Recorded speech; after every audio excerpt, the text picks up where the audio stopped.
औज़ुबिल्लाहिमिनश्शैतानिर्रजीम बिस्मिल्लाहिर्रहमानिर्रहीम। अस्सलाम वालेकुम। मैं सरफराज अहमद में आपकी खिदमत में हाज़िर हूँ और आज का हमारा टॉपिक है स्पोर्ट्स साइकोलॉजी। स्पोर्ट्स साइकोलॉजी एक चैप्टर है, चैप्टर नंबर 9 है हमारे जो पंजाब यूनिवर्सिटी का सलेबस है BA BSc ADS ADA program part 2 उसमें। और इसमें जो मुख्तलिफ़ क्वेश्चंस पूछे जाते हैं जैसे कि स्पोर्ट्स साइकोलॉजी के मकासद क्या हैं, इसका इंट्रोडक्शन बयान करें, इसमें इंटरवेंशंस और असेसमेंट क्या होती है, स्पोर्ट्स साइकोलॉजी का पाकिस्तान के अंदर और दुनिया के अंदर क्या मकाम है। इस तरह के इसमें क्वेश्चन जो हैं वो पूछे जाते हैं। जो पिछले पेपर में अगर हम देखें तो जो हमारा एनुअल एग्ज़ाम 2020 था उसमें साइकोलॉजी जो हमारी स्पोर्ट्स साइकोलॉजी का स्टेटस पूछा गया था इन द वर्ल्ड, कि दुनिया में स्पोर्ट्स साइकोलॉजी का स्टेटस क्या है, उस हवाले से क्वेश्चन किया गया था। आज हम इसमें बात करेंगे हमारे जो मुख्तलिफ़ सबसे पहले तो मैं आपको ये बता दूं कि जो हमारी स्पोर्ट्स साइकोलॉजी है ये इस बात का साइंसी मुताला करती है कि किस तरह नफ्सियाती अवामिल जो होते हैं वो हमारे जो स्पोर्ट्समैन्स होते हैं यानी खिलाड़ी होते हैं उनकी परफॉर्मेंस पर और जो उनकी एक्सरसाइजेज़ हैं उन पर असरानंदाज होते हैं, और खेल या वर्जिश के जिस्मानी और नफ्सियाती असरात खिलाड़ियों पर क्या होते हैं, इस हवाले से बात करती है। तो खिलाड़ियों की जो यानी जो हमारे स्पोर्ट्समैन्स होते हैं उनकी जो परफॉर्मेंस है उसको बेहतर बनाने के लिए किस तरह से तरबियत, हिदायत और जो साइकोलॉजिकल जो स्किल्स होते हैं उनको इस्तेमाल में लाया जा सकता है। स्पोर्ट्स साइकोलॉजी जो है इसमें खिलाड़ियों के साथ साथ कोचेस जो टीम्स के होते हैं यानी टीम कोचेस होते हैं उनको बेहतर बनाना, उनकी कारकर्दगी, खिलाड़ियों की जो जहनी सेहत की बहाली है उस हवाले से, और आपस में जो कम्युनिकेशन होती है खिलाड़ियों के दरमियान उसको बेहतर बनाना है। खिलाड़ियों के अंदर क़ुव्वत बर्दाश्त कैसे हम उसको इन्हांस कर सकते हैं, उसको बढ़ा सकते हैं, इस हवाले से उसके अंदर स्पोर्ट्समैनशिप कैसे पैदा की जा सकती है, उनको कंपटीशन के लिए किस तरह से तैयार किया जा सकता है, ये बेसिकली जो हमारी स्पोर्ट्स साइकोलॉजी है उसके एम्स और में आ जाते हैं। यानी हमने जो स्पोर्ट्समैन से उनकी परफॉर्मेंस को कैसे इन्हांस किया जा सकता है। जब इंसान जो है वो प्रेशर में होता है, जैसे कि बहुत प्रेशर होता है, अक्सर जब आप देखते हो पाकिस्तान और इंडियन जो क्रिकेट मैचेस होते हैं या हॉकी मैचेस होते हैं उनमें स्पोर्ट्समैन जो हमारे जो प्लेयर्स होते हैं उनके ऊपर बहुत ज़्यादा साइकोलॉजिकल प्रेशर होता है, तो उसको कैसे जो है वो डील किया जा सकता है, उसको कैसे और किस तरह से उन्हें तैयार किया जा सकता है जो कंपटीशन के लिए, मुकाबले के लिए। इसके अलावा जो इंजरीज़ हो जाती हैं स्पोर्ट्समैन्स की, खिलाड़ियों की इंजरीज़ हो जाती हैं उनको कैसे ओवरकम किया जा सकता है, उनको रिकवर कैसे किया जा सकता है, इसमें भी जो हमारे स्पोर्ट्स साइकोलॉजिस्ट हैं वो बहुत अहम किरदार अदा करते हैं, और उसमें उनको फ़िज़िकल थेरेपीज़ जो हैं वो भी प्रोवाइड की जाती हैं और साइकोलॉजिकल थेरेपीज़ जो हैं वो दोनों तरह से उनको प्रोवाइड की जाती हैं। इसके अलावा हम देखते हैं कि एक्सरसाइजेज़ वगैरह किस तरह से हम एक्सरसाइजेज़ वगैरह उनको बाकायदगी से करवा सकते हैं, और किस किस लेवल की एक्सरसाइजेज़ होनी चाहिए, मेंटली तौर पर हमने उसको कैसे मोटिवेट करना है, खिलाड़ियों को उनके अंदर मोटिवेशन पैदा करने के हवाले से है, उनको मुकाबले के लिए तैयार करने के हवाले से है। अगर वो कभी नाकाम हो जाते हैं, कभी किसी गेम में किसी मैच में वो हार जाते हैं, लूज़ कर जाते हैं, तो उनको दोबारा से किस तरह से हमने तैयार करना है अगले मैच के लिए, अगले मरहले के लिए, उनकी कारकर्दगी को हम कैसे बेहतर बना सकते हैं, स्पोर्ट्समैनशिप जो स्पिरिट है उनके अंदर वो कैसे पैदा की जा सकती है, हार को कैसे बर्दाश्त करना, ये सब जो हमारे स्पोर्ट्स साइकोलॉजिस्ट होते हैं वो इसमें अहम किरदार अदा करते हैं। कि जो खेल है बेसिकली स्पोर्ट्स है उसको एज ए एंजॉयमेंट लें, ठीक है, वो डू एंड डाई नहीं होता, कोई भी चीज़ डू एंड डाई नहीं होती है लाइफ में। तो वो उनकी किस तरह से आपने अपने लाइफस्टाइल को, हेल्दी लाइफस्टाइल जो है उसको किस तरह से अपनाना है, किस तरह से अपने स्पोर्ट्स को एंजॉय करना है, और कैसे जो है उन खिलाड़ियों की जो सेल्फ़ रिस्पेक्ट्स है उसको कैसे हम प्रमोट कर सकते हैं, बुलंद कर सकते हैं, उस हवाले से भी स्पोर्ट्स साइकोलॉजिस्ट का अहम किरदार होता है। इसमें जो नेक्स्ट क्वेश्चन, अगर हम उसकी हिस्ट्री की बात करें, तारीख पे पीछे जाएं स्पोर्ट्स साइकोलॉजी की, तो 1920 में बेसिकली बर्न जर्मनी में स्पोर्ट्स की नफ्सियात की पहली जो लेबॉर्ट्री थी वो कायम हुई थी। उसके बाद 1925 में मज़ीद 2 और लेबॉर्ट्रीज जो थी कायम हुई। इसमें जो बड़ा नाम आता है स्पोर्ट्स साइकोलॉजी में, ग्रिफिथ ने 1923 में स्पोर्ट्स की जो नफ्सियात है उसका पहला बाकायदा कोर्स जो है वो और सलेबस में शामिल करवाया, और उसके बाद पहली बुक उनकी जो साइकोलॉजी ऑफ कोचिंग वो पब्लिश हुई। इसके अलावा ग्रिफिथ जो था उसने की लेबॉर्ट्री 1932 में, उसने फ़ंड्स या अखराजात ना होने की वजह से, फ़ंड्स की कमी की वजह से और अखराजात ज़्यादा होने की वजह से उसे बंद कर दिया गया। लेबॉर्ट्री के बंद होने के बाद जो स्पोर्ट्स साइकोलॉजी में जो रिसर्च वर्क था वो बहुत कम हो गया, ना होने के बराबर था। तो इसको दोबारा से इसको प्रमोट किया गया, दोबारा इसको इनिशिएट किया गया और इसके बाद ये काम जो है वो काफ़ी अर्सा बंद रहा और आफ्टर 28 ईयर्स जो 1960 में इस पर दोबारा से काम शुरू हुआ। इसमें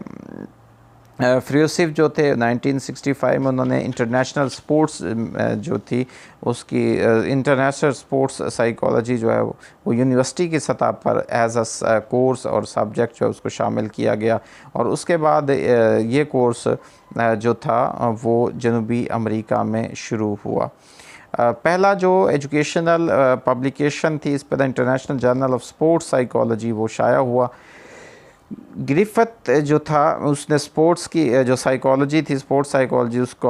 उनको पायनियर कंसिडर किया जाता है। उसको credit goes to mister Griffith के, वो जो है वो was the first sports psychologist. इसके अलावा स्पोर्ट्स साइकोलॉजी बास्केटबॉल, फुटबॉल जैसे खेलों के दौरान खिलाड़ियों की कारकर्दगी में इजाफा करती है, ये उन्होंने बयान किया था। तो कुछ जो पब्लिकेशंस थी, मैगज़ीन्स थे, उसके बाद जो था साइकोलॉजी और एथलेटिक्स का मजमून उसमें पढ़ाया गया,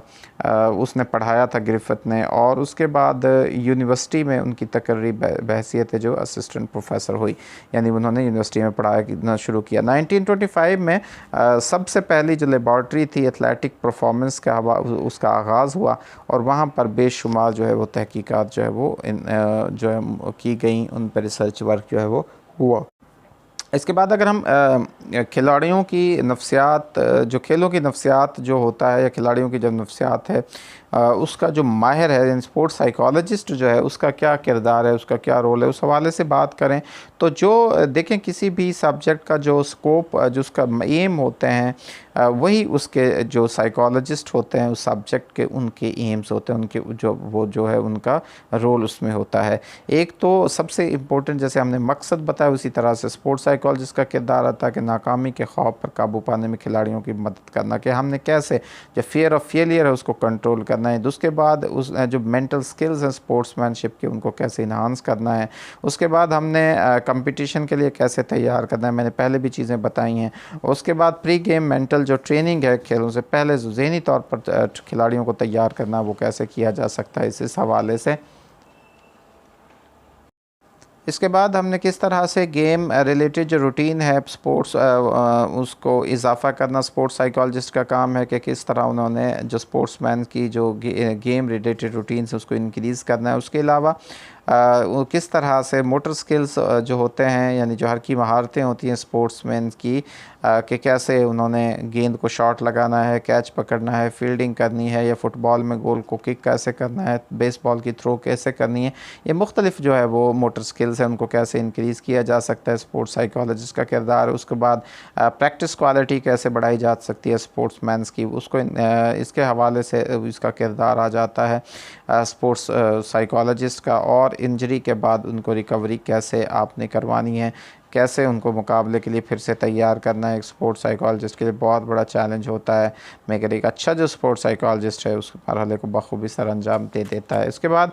जो पर्सपेक्टिव्स के हवाला इसका इंपॉर्टेंट एक क्वेश्चन है, स्पोर्ट्स साइकोलॉजी के पर्सपेक्टिव्स बयान करें। तो जब हम पर्सपेक्टिव्स की बात करते हैं तो यहाँ पर मैंने अपनी बुक के अंदर 5 पर्सपेक्टिव्स बयान किए हैं। 8 नंबर का क्वेश्चन होता है, 5 पर्सपेक्टिव आपके सामने, 8 जो है वो किरदार हैं स्पोर्ट्स साइकोलॉजिस्ट के। तो 8 मार्क्स के लिए 8 हेडिंग जो है वो एनफ होती हैं। उसको आप बढ़ा सकते हैं, अपने पास से भी चीज़ों में इजाफा कर सकते हैं। तो पहला जो हमारा पर्सपेक्टिव है सोशल इन्फ्लुएंस थ्योरी है, और ये नज़रिया आप के मुताबिक जो है फ़र्द पर हमारी जो सोसाइटी होती है, हमारा जो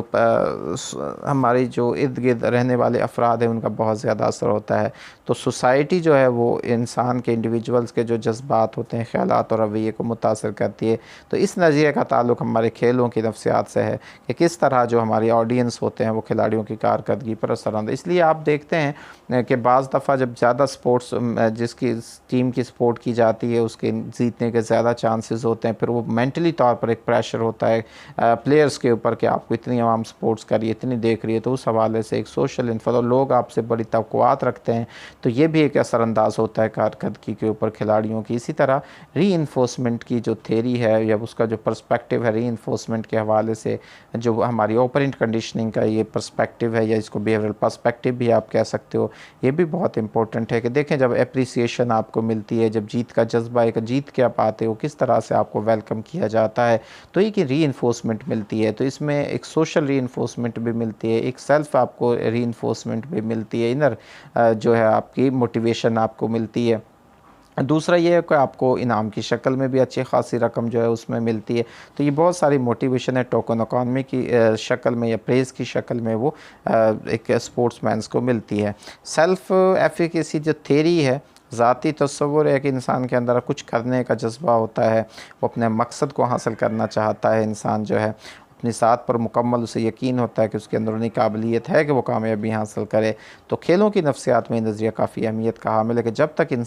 तक स्पोर्ट्समैन का अपने अंदर का जज्बा पैदा नहीं होगा, वो दिल से मुकाबला नहीं करेगा, वो जज्बे के साथ, शौक़ के साथ मुकाबला नहीं करेगा, उस वक़्त तक कामयाबी हासिल करता। लेकिन मुकाबला तो सब भी करते हैं, लेकिन जीत किसकी होती है? जिसका जज्बा सच्चा होता है, जिसकी लगन सच्ची होती है और जो इसलिए कि वो आगे बढ़ना चाहता है, उसके अंदर ख़ुद एतमादी कायम होती है इस हवाले से, और वो अपने मकसद के लिए कोशिश होता है। तो इसी तरह मोटिवेशन थ्योरी है कि इंसान की जो मोटिवेशन है वो बहुत डिपेंड करती है। मोटिवेशन इंसान की कारकर्दगी को, चाहे वो स्टडी के रेलेवेंट आप देख ले, चाहे इसका स्पोर्ट्स के हवाले से एक देख ले, किसी भी हवाले से, तो मोटिवेशन बहुत अहम किरदार अदा करती है। जितना स्पोर्ट्समैन ज़्यादा मोटिवेटेड होगा उतना ही उसके जीतने के, उसकी कामयाबी के इम्कानात ज़्यादा होंगे। और मोटिवेशन हमारे इर्द गिर्द, जैसे मैंने पहले बात कही, हमारा जो आउटर है, हमका जो माहौल है हमारा, उसमें जैसे सामीन की दाद है, ऑडियंस बैठे हैं, स्पोर्ट्स करने वाले हैं, वो सारे ये बहुत अहम किरदार अदा करते हैं जो मोटिवेशन को बढ़ाते हैं। इसके अलावा इंडिविजुअल डिफरेंसेस के हवाले से भी उसका नज़रिया कहता है कि तमाम लोग एक जैसे नहीं होते, इसलिए हमें तमाम से एक जैसी तवक्कुआत नहीं रखनी चाहिए। तो हर प्लेयर का अपना एक किरदार होता है, अपना एक तरीका होता है, अपना एक सिस्टम होता है। तो एक फ़र्द किसी पेशे के लिए मौसू होता है, एक दूसरे के लिए नहीं होता। तो इसलिए ज़रूरी नहीं है कि हर बंदा स्पोर्ट्समैन बने, हर बंदा उस तरह करे, तो ज़रूरी नहीं चीज़ें। तो हर इंसान के उसको स्किल्स के मुताबिक उसको आगे जो है वो प्रमोट करना चाहिए। अब अगर हम आगे इसमें बढ़ते हैं, अगर हम इंटरवेंशन और असेसमेंट के हवाले से बात करते हैं, क्वेश्चन आता है कि कौन सी हैं, तो मैं आपको बताता चलूँ कि इंटरवेंशन और असेसमेंट, एंड इंटरवेंशंस का मकसद क्या, असेसमेंट क्या है? बेसिकली असेसमेंट है कि हम खिलाड़ियों के, जो हमारे प्लेयर्स होते हैं, हमारे जो स्पोर्ट्समैन की कारकर्दगी को कैसे जाँच सकते हैं। तो उसके हवाले से मुख्तलिफ जो है उसके टेस्ट उन पर अप्लाई किए जाते हैं, मुख्तलिफ उनके ऑब्जर्वेशनल मेथड्स हैं जिनके ज़रिए से उनके बिहेवियर को स्टडी करके उनकी असेसमेंट की जाती है। इसमें सादा मुशाहिदा भी हो सकता है कि आपस में उसको देख रहे होते हैं, उसके काम करने के अंदाज़ को, उन सारे कि उसमें किस तरह का कॉन्फिडेंस है, कैसे वो नज़र आ रहा है, आपकी उसकी बॉडी लैंग्वेज क्या कह रही है, उन सारी चीज़ों की मोटिवेशन के वर्डिंग्स क्या हैं वो तो ये भी एक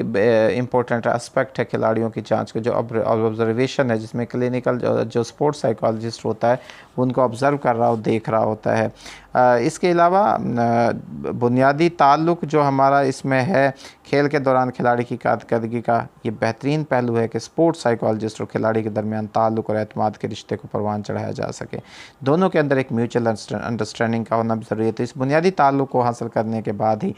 जो स्पोर्ट्स साइकोलॉजिस्ट है वो खिलाड़ी के खेल से मुताल्लिक़ तजुर्बात जो कि उसकी कारगिरी पर असरअंदाज होते हैं उसके मुतालिक मालूमात हासिल करता है, तफसीलात हासिल करता है, और आगे मुख्तलिफ जो है वो टेस्ट एक खिलाड़ी के और आर्टिस्ट की खूबियों और ख़ामियों को जानने में अहम किरदार अदा करते हैं। तो नफ्सियाती टेस्टों का इस्तेमाल स्पोर्ट्स की जो साइकोलॉजी है, स्पोर्ट्स साइकोलॉजिस्ट में ख़ुसूसी तौर पर पर्सनैलिटी को जांचने के लिए बहुत ज़रूरी है। पर्सनैलिटी के टेस्ट मुख्तलिफ आप जो है वो इसमें लिए जाते हैं कि जिसके ज़रिए से एक स्पोर्ट्समैन की पर्सनैलिटी के बारे में पता लगाया जाता है कि आया इसके अंदर जज्बा है स्पोर्ट्समैनशिप का, इसके अंदर बर्दाश्त है, इसके अंदर इसका क़ुव्वत इरादी क्या है, इसकी थिंकिंग किस तरह, वो सारी चीज़ें उसके मुख्तलिफ एस्पेक्ट्स को देखा जाता है। उसमें मुख्तलिफ जो है वो पर्सनैलिटी के टेस्ट जो है उन पर अप्लाई किए जाते हैं। इसी तरह से से, इंटेलिजेंस के हवाले से भी हैं। उसके अलावा उनके जो है मेंटल कैपेबिलिटीज़ के क्वेश्चंस हैं, जिनके ज़रिए से मेंटल जहनी महारतें जो होती हैं कि एक शख्स के अंदर कौन सी महारत ज़्यादा है, उसके होते एक स्पोर्ट्स मोटिवेशन के हवाले से एक स्केल होता है, स्केल है जिसके ज़रिए से हम उनकी स्पोर्ट्स मोटिवेशन को मैयर किया जा सकता है। इसमें नफ्सियाती जो पैमाइश के मुख्तलिफ़ तरीक़े हैं, मुख्तलिफ़ किस्म के नफ्सियाती और किरदारी पहलुओं की जिसमें जाँच की जाती है, किरदारी पैमाइश की जाती है, आँखों की हरकत की रिकॉर्डिंग की जाती है, जब हम दिमागी अशकाल की मदद से पैमाइश उनकी की जाती है, वो सारी हैं। और इसके अलावा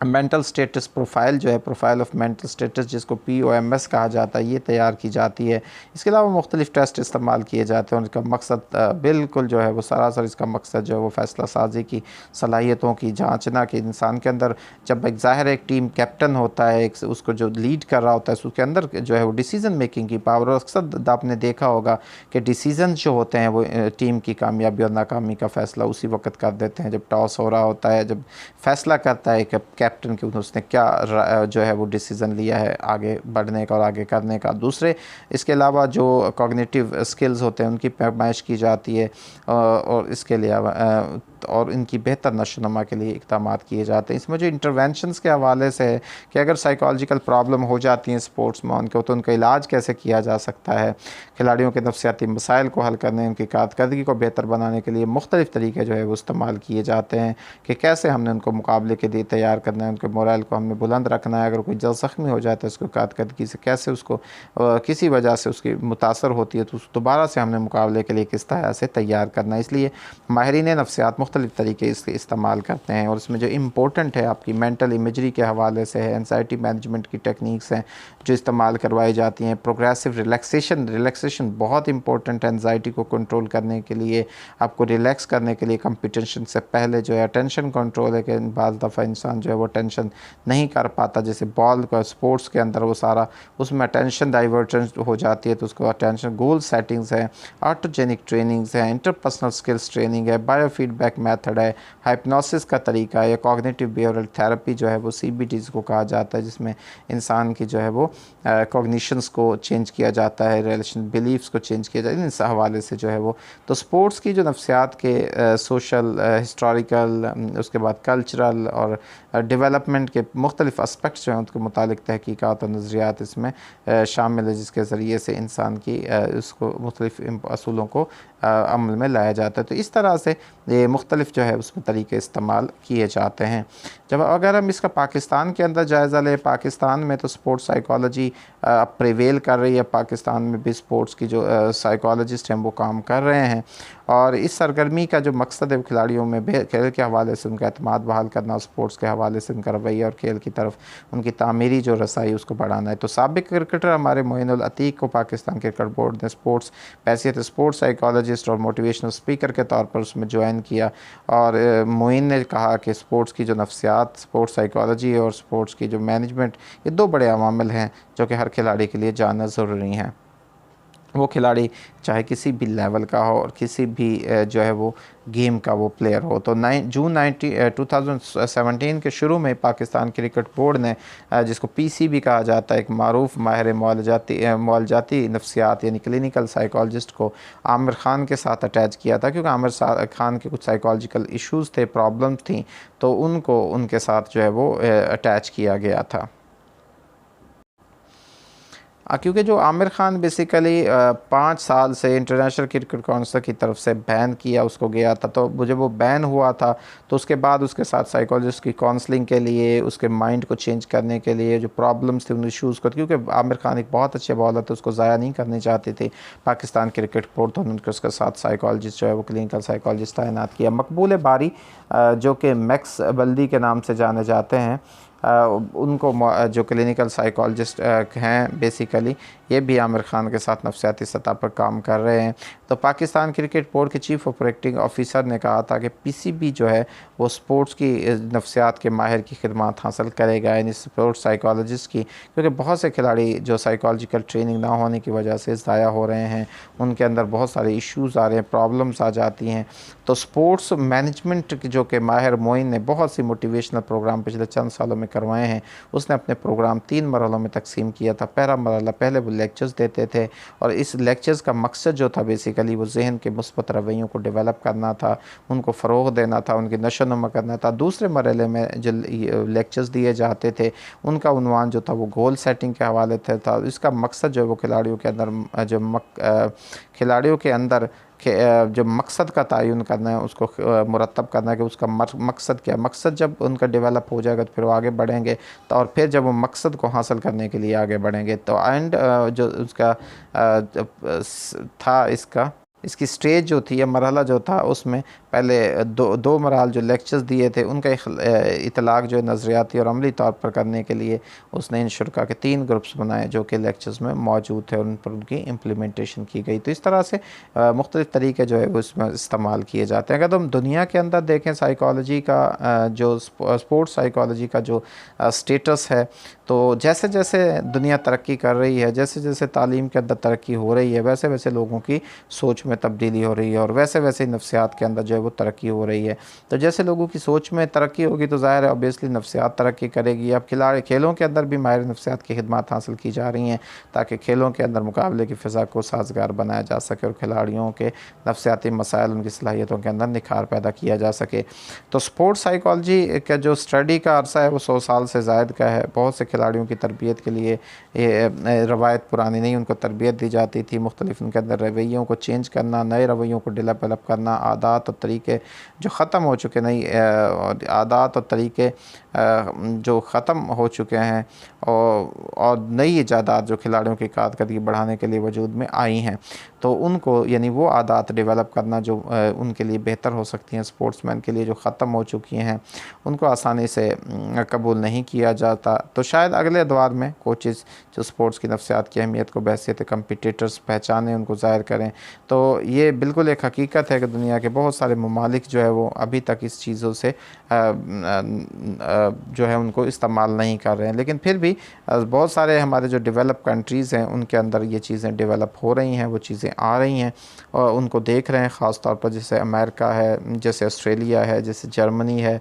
जैसे फ़्रांस है, ये ममालिक जो हैं, जैसे यूनाइटेड किंगडम यूके है, यहाँ पर साइकोलॉजी का बहुत ज़्यादा स्पोर्ट्स साइकोलॉजी के हवाले से जो भी स्पोर्ट्स हैं, जो भी गेम्स हैं, जो भी वहाँ पे काम हो रहा है, वहाँ पे हर गेम, हर स्पोर्ट्स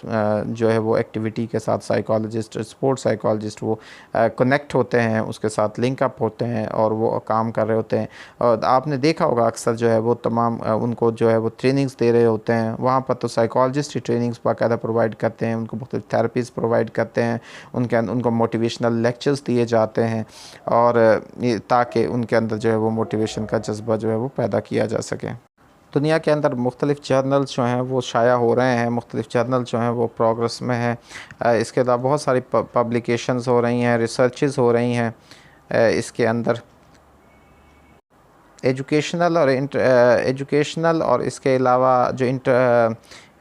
इंटरवेंशनल सर्विसेज हैं वो प्रोवाइड की जा रही हैं। स्पोर्ट्स के अंदर एक्सरसाइज प्रोग्राम्स डेवलप किए जा रहे हैं और बहुत सारे स्कॉलरली आर्टिकल जो हैं वो पब्लिश किए जा रहे हैं, वो प्रोड्यूस किए जा रहे हैं ताकि लोगों को इसके हवाले से जो है वो नई नई रिसर्चेस फ्राहम की जा सकें।